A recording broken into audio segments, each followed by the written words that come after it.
Bon, très bien. Alors, bonjour tout le monde. Mon nom est Gabriel Sainte-Marie, député de Joliette, porte-parole en matière de finances pour le Bloc québécois. Je suis accompagné de M. Willy Gagnon, qui est coordonnateur du MEDAC. Ça, c'est le mouvement d'éducation puis de défense des actionnaires, qui est aussi président d'Options consommateurs. Je vais faire une brève allocution, suivie de celle de M. Gagnon, puis ensuite, on pourra répondre aux questions. Donc, au Canada, les banques, c'est un État dans l'État. Elles ont dans l'économie de l'Ontario le même poids que les banques suisses dans l'économie de la Suisse. Elles emmènent large, puis le gouvernement fédéral subit d'intenses pressions pour leur faire plaisir. Puis il le fait. Grâce à Ottawa, elles sont à l'abri de la concurrence étrangère. Le secteur bancaire est exclu de tous les accords commerciaux. Elles jouissent d'un environnement fiscal sur mesure. Elles n'ont pas à respecter la loi 101 ou le Code du travail du Québec. Elles sont parmi les plus gros utilisateurs de paradis fiscaux au monde, en toute impunité.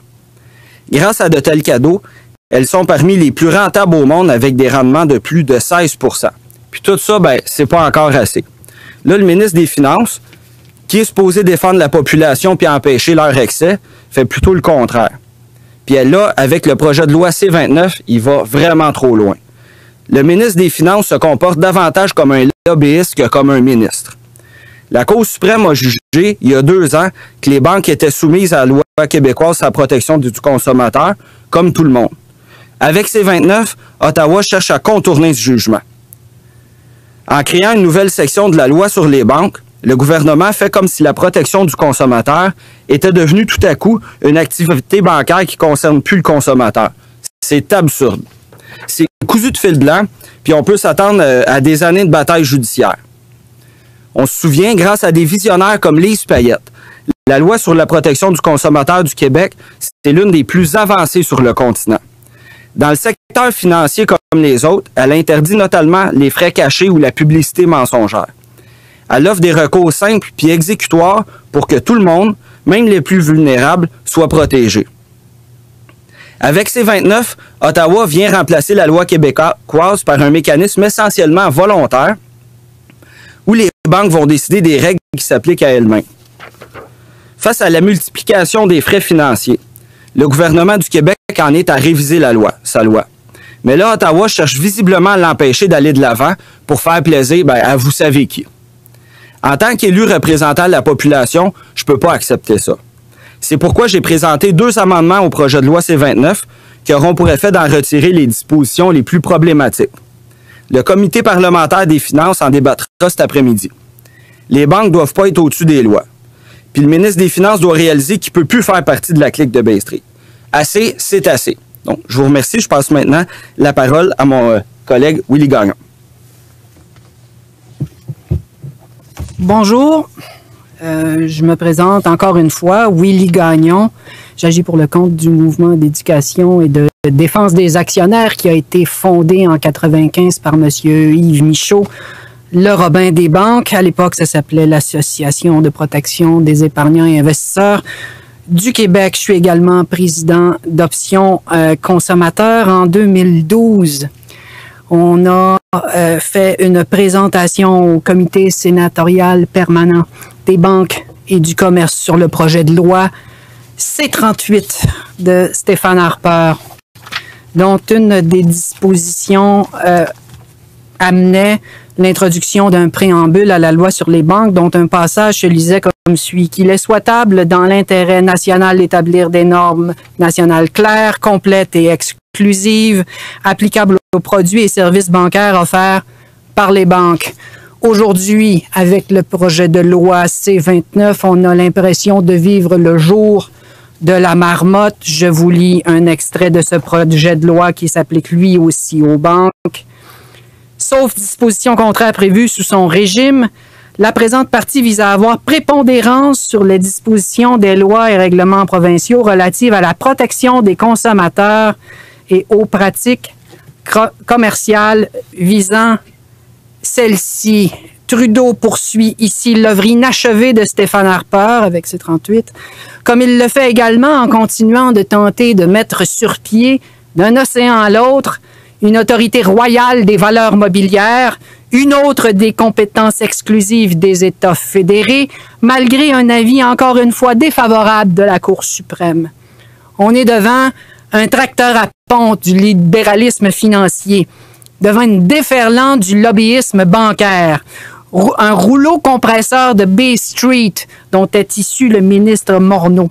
Ni plus ni moins qu'un bulldozer législatif fédéral. Il y en a marre de laisser les dirigeants du royaume piétiner les prérogatives des États membres de la Fédération dans les responsabilités en matière de droit privé, dont les États fédérés s'acquittent parfaitement depuis très longtemps par ailleurs, depuis bien avant l'existence de la Fédération elle-même, voire 400 ans dans le cas du Québec. La Constitution, le Canada n'en a cure. Quand ça fait son affaire, il la respecte comme une fatalité divine et la cite comme des paroles d'évangile. Quand ça fait pas son affaire, il la contourne, la Constitution, voire il agit anticonstitutionnellement. L'affaire Marcotte est claire. Un jugement de la Cour suprême. La compétence provinciale existe et la loi sur la protection du consommateur peut s'appliquer aux banques. C'est un fait. On essaie de le contourner. Une telle mention d'exclusivité dans la loi risque d'alimenter d'interminables débats constitutionnels. En 2012, le ministre des Finances du Québec écrivait une lettre au ministre des Finances du Canada, M. Flaherty, qui se lisait pour un extrait en ces termes. « Nous tenons à vous faire part de notre inquiétude et de nos préoccupations face à votre démarche. Considérant que le Parlement fédéral ne peut pas décider de manière péremptoire que les lois provinciales ne s'appliquent pas à un secteur donné, le Québec est soucieux de protéger les consommateurs et maintiendra en place un cadre législatif cohérent dans les différents secteurs de leurs activités de consommation sans qu'ils n'aient à faire face à des disparités tenant à la seule nature de l'acteur économique avec lequel ils entendent conclure un contrat. » Aujourd'hui, le ministre des Finances du Québec est silencieux. Pas des Finances, excusez-moi. La ministre de la Justice du Québec est silencieuse à ce sujet. C'est parfaitement consternant.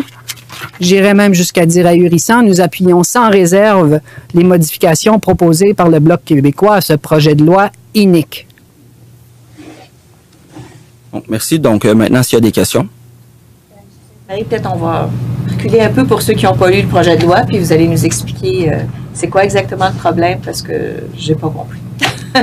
C'est quoi? Les deux amendements, vous voulez corriger quoi exactement? C'est un projet de loi mammouth. Il y a une foule d'éléments c'est le deuxième projet de loi de mise en œuvre du budget. C'est gros. Il y a beaucoup de choses dedans. À mon avis, ils ont glissé les amendements, les dispositions plutôt, qui visent à retirer les banques, le secteur bancaire, à la protection à la loi de la protection du consommateur au Québec. Le but, c'est de les soustraire. Le gouvernement conservateur avait essayé, il avait été battu en Cour suprême, ils reviennent à la charge. Puis, ça a tellement été caché que quand même, là, le Bloc, on est un parti pas reconnu, pas de ressources, puis il n'y a aucun autre parti qui l'a soulevé. Ça me fâche. Spécifiquement, là, ce que ça vise, c'est dans le projet de loi, à la page 187, là, c'est l'article 131, section 2, l'objet, c'est de retirer tout ça. Ils veulent créer un régime de protection pour les banques pan-canadiens qui va passer par-dessus les lois de Québec puis des provinces au niveau de la protection du consommateur pour les soustraire. Si je vous lis ça, la présente partie a notamment pour objet d'établir un régime complet et exclusif pour encadrer les relations des institutions avec leurs clients puis le public relativement aux produits et services bancaires, et ce afin de fournir aux clients ou au public une protection uniforme à l'échelle nationale. Donc, on retire ça vient bulldozer la loi québécoise, là. Permettre aux institutions d'exercer leurs opérations bancaires de façon cohérente puis avec efficacité à cette échelle, donc à l'échelle pan-canadienne, d'assurer l'uniformité dans la supervision des institutions, etc. Donc, nous, on va au plus pressant. Ils essayent de soustraire les banques à protection des consommateurs. Puis, au niveau fédéral, c'est plus des poursuites civiles, là. C'est un ombudsman qui est nommé puis payé par les banques. Les banques peuvent se retirer de cet ombudsman puis s'en payer un autre personnel. Donc, on n'est plus devant un véritable arbitre, là. Si la banque a dit, OK, je vais vous charger maintenant 25$ par mois de frais pour votre compte, ou les taux d'intérêt vont être plus élevés ou plus faibles, ainsi de suite, ben là, on n'aura plus de recours, on est soustrait à la loi. Puis ça fait 50 ans là, que cette loi-là est là, qu'elle fonctionne, puis là, il l'aura plus. Puis là aussi, j'aurais un message pour les gens du Québec. Bien, si cette loi-là passait, si vous voulez continuer à être protégé, allez chez Desjardins. Desjardins, les caisses Desjardins, là, c'est pas sa loi des banques. Fait que la loi de la protection du consommateur va continuer à s'y appliquer. Est-ce que j'ai été suffisamment clair? Absolument, très, très clair. Et puis, vous dites aussi que en faisant cela, il empiète sur les compétitions de Québec. Oui, tout à fait. Ça, le droit civil, protection des consommateurs, tout ça, c'est de compétence des provinces, de Québec. On a la loi pour ça. Les conservateurs, le gouvernement Harper avait essayé de s'ingérer. Ça a été battu en Cour suprême. Comme disait mon collègue... Si je peux vous lire un extrait du jugement. Pardonnez-moi. Oui, au micro. Ouais. Si je peux me permettre de vous lire l'extrait pertinent de l'affaire du jugement dans l'affaire Marcotte, un jugement de 2014. Les articles 12 et 272, c'est les articles qui étaient touchés à l'époque, n'établissent pas des normes applicables aux produits et services bancaires offerts par les banques. Ils établissent plutôt une norme contractuelle pour le Québec. Donc, on parle des articles de la loi de la protection du consommateur. Ils établissent plutôt une norme contractuelle pour le Québec. Les commerçants sont tenus de porter à l'attention des consommateurs les frais qu'ils imposent, faute de quoi ils ne peuvent les réclamer. Donc, c'est une norme qui s'appliquait au Québec, et non pas à l'ensemble du Canada, qui s'appliquait aux banques. Et puis, le jugement dans cette affaire-là donne raison à Québec, puis dit que la loi sur la protection du consommateur s'applique. Cette obligation n'équivaut pas à l'établissement d'une norme applicable aux produits bancaires. Elle est plutôt assimilée aux règles de fond en matière de contrats établis au Québec par le Code civil. Donc, non seulement on vient remettre en cause l'application de certaines lois aux banques, mais on vient désorganiser un courant de droit, c'est-à-dire un espace de droit qui est parfaitement structuré depuis très longtemps, qui est structuré en fonction du Code civil du Québec. On ne voit pas pourquoi on devrait pouvoir contourner la Constitution sans passer par les formules d'amendement déjà établies. Qu'est-ce que Québec peut faire concrètement là, actuellement? Vous dites qu'ils sont en train de travailler sur un projet de loi. Pour le moderniser, mais ce qu'il peut faire, puis ce qu'il devrait faire, c'est comme il a fait il y a quelques années, quand les conservateurs ils ont essayé de passer ça, ben là, c'était Jean-Marc Fournier qui était ministre de la Justice, puis il a activé son équipe, là, puis les demandes, puis ils ont fait battre ça en Cour suprême, là. Ça l'a pas passé. Mais là, ça fait 1 an ou 2, Québec a fermé son bureau à Ottawa. Fait qu'il analyse plus en détail tout ce qui se fait ici. Puis là, ben, ils l'ont caché là, dans plein d'articles. C'est dur à trouver. Fait que ce sont les conséquences. Mais il peut pas laisser passer ça, le gouvernement du Québec, certainement. Est-ce que vous avez contacté Québec? Comment ça marche? Oui, nous autres... en train de regarder ça, est en train de se pencher là, sur... Oui, c'est ça. C'est ça qu'ils disent. Ben là, on les a alertés là-dessus, là, où, en tout cas, le message s'est fait. On travaille avec les organismes là, de défense des droits des consommateurs. Il faut pas que ça se fasse. Fait que là, nous, concrètement, cet après-midi, on apporte des amendements là, au comité pour faire tomber ça du projet de loi Mammouth, pour pas que ça passe. Je pense que le NPD va nous appuyer là-dessus. Pour ce qui est des conservateurs puis des libéraux, ils devraient nous appuyer là-dessus. Mais là, moi, ça fait 1 an, un peu plus là, que je t'ai lu. Puis à chaque fois qu'on décide entre le droit des banques, le pouvoir des banques, puis ceux du monde des consommateurs, ben ils penchent toujours du même bord. Fait que au moins, on fait notre job. Là, on présente les amendements, on alerte la population, puis il faut pas que ça passe. Ça n'a pas de bon sens. Là. Non, ça va passer. Là. Sûrement, je veux dire, vu que les libéraux sont majoritaires. Ben, si je peux me permettre. Oui, vas-y.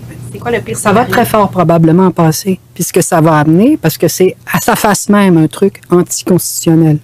Ce que ça va amener, c'est des années de contestation en cours, si jamais il y en a, puis ça va amener un flou juridique qui ne sera pas à l'avantage de personne, qui ne sera pas à l'avantage ni des investisseurs, ni des consommateurs. Ce que ça fait, ce genre de bulldozer juridique-là, ou encore cette législature de bulldozer, c'est justement jeter le flou sur les règles qui devraient normalement être respectées en vertu des jugements de la Cour suprême et en vertu de la Constitution à sa face même. S'ils ne veulent pas respecter cette Constitution-là, ils n'ont qu'à la modifier. Je veux dire, M. Gagnon, vous, est-ce que votre organisme va contester ça en cours? Ça? Lequel? Il y en a 2. Le consommateur, oui.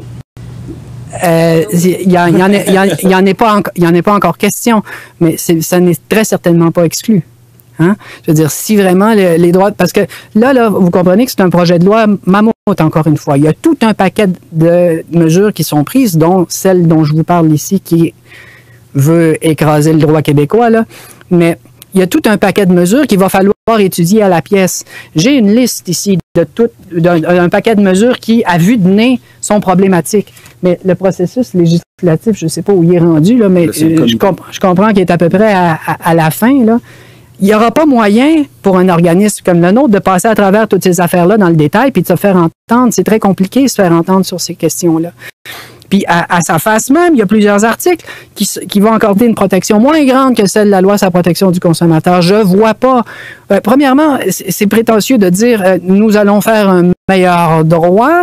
Et puis, en quoi est-ce que le fait de faire un meilleur article puis d'enlever tout un pan juridique d'un système déjà établi qui fonctionne déjà bien, c'est mieux. On comprend pas c'est quoi l'idée.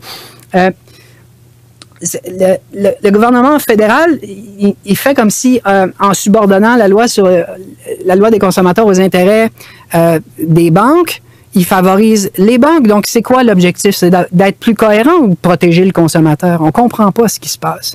Puis, à sa face même, ça va prendre beaucoup de temps régler cette question-là. Puis, ça serait vraiment beaucoup plus simple de tout simplement enlever l'article. Puis, si je peux me permettre, là, le ministre des Finances vient de Bay Street. Puis là, c'est comme s'il leur ouvre tout grande les portes.